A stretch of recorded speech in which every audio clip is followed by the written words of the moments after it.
A Carlos Mesa, ex candidato presidencial del Partido Comunidad Ciudadana y expresidente y ex vicepresidente de Bolivia. Don Carlos, gracias por la entrevista. Buenas noches, bienvenido.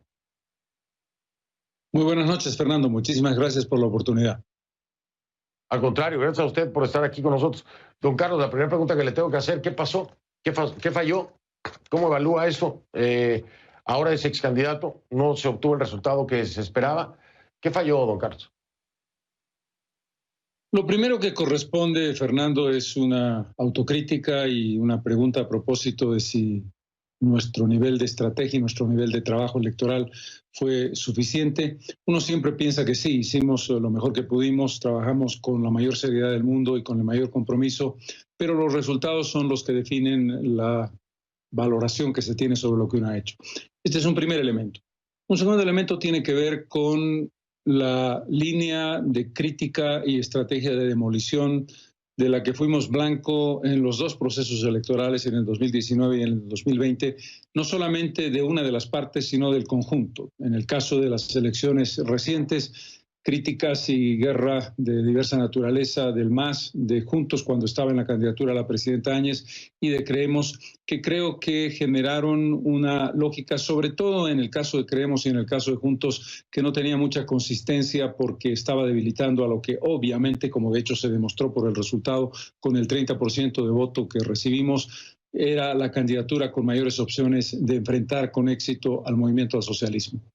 Tenemos que establecer adicionalmente que el MAS hizo una estrategia muy intensa en la línea de decir que nosotros éramos igual que el gobierno de la presidenta Áñez y el conjunto éramos protagonistas de un golpe de Estado, incorporándonos en la misma línea de pensamiento y de acción que Juntos y que Creemos, y eso permeó muchísimo en un electorado asustado. Y ese electorado indeciso, sobre todo el movimiento al socialismo, tomó la decisión, es decir, el indeciso que podía votar por el MAS o que podía votar por nosotros, tomó la decisión de votar por el MAS porque nos identificaron como mucho más escorados a la derecha de lo que realmente estamos.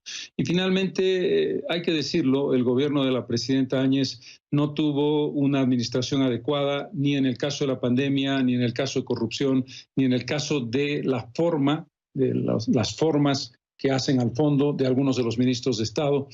Y en ese contexto, para nosotros tampoco era muy fácil decir vamos a aceptar que esto es un golpe de Estado porque no lo fue. Yo he defendido la legitimidad de la presidenta Áñez y la defiendo, a pesar de esa identificación. Y finalmente, el criticar de una manera demoledora a un gobierno en un proceso de crisis tampoco era el camino más adecuado. El conjunto de esos elementos, entiendo, explica el resultado que ha sido mucho mayor del que esperábamos en la diferencia entre el primero y el segundo. Oiga, don Carlos, por supuesto que eso es multifactorial, lo entiendo, sé lo que me está diciendo, no ha dicho usted nombres, pero me queda claro, por ejemplo, la forma en que enfrentó muchas de las situaciones el ministro Murillo, tampoco ayudaron, el tema de Luis Fernando Camacho, en fin, es multifactorial, pero bueno, es agua debajo del río ya hay un presidente electo, Luis Arce, pero aún hay un sector de la población que insiste en que esta elección tampoco fue transparente. Están pidiendo una auditoría, incluso desde Santa Cruz. El Comité Cívico, el presidente del Comité Cívico Pro Santa Cruz está pidiendo ya en un proceso legal que se haga una auditoría. ¿Qué le parece a usted esto? ¿Es un sinsentido? ¿Es válido? ¿Se tiene que hacer? ¿Cree que pueden existir irregularidades? ¿O qué le dice a esta gente que está en esta línea?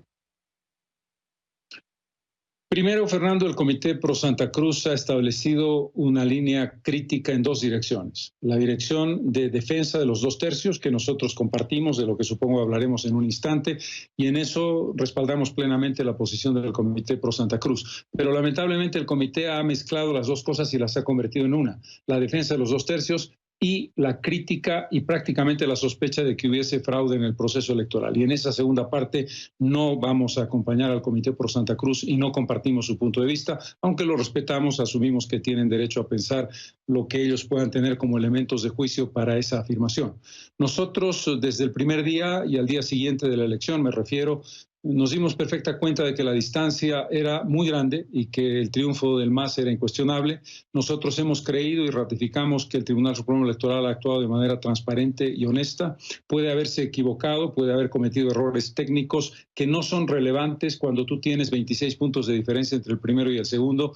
Y además la observación internacional íntegramente, no solamente la OEA, sino el conjunto de los observadores internacionales, avaló el proceso electoral como un proceso limpio. En ningún caso se puede hablar ni de intención de fraude ni de comisión de fraude. Pueden haber irregularidades, el uso del voto consigna, el control de algunos sectores por parte del MAS en el ámbito geográfico, pero que no alteran en lo esencial, en lo absoluto, el resultado de la elección.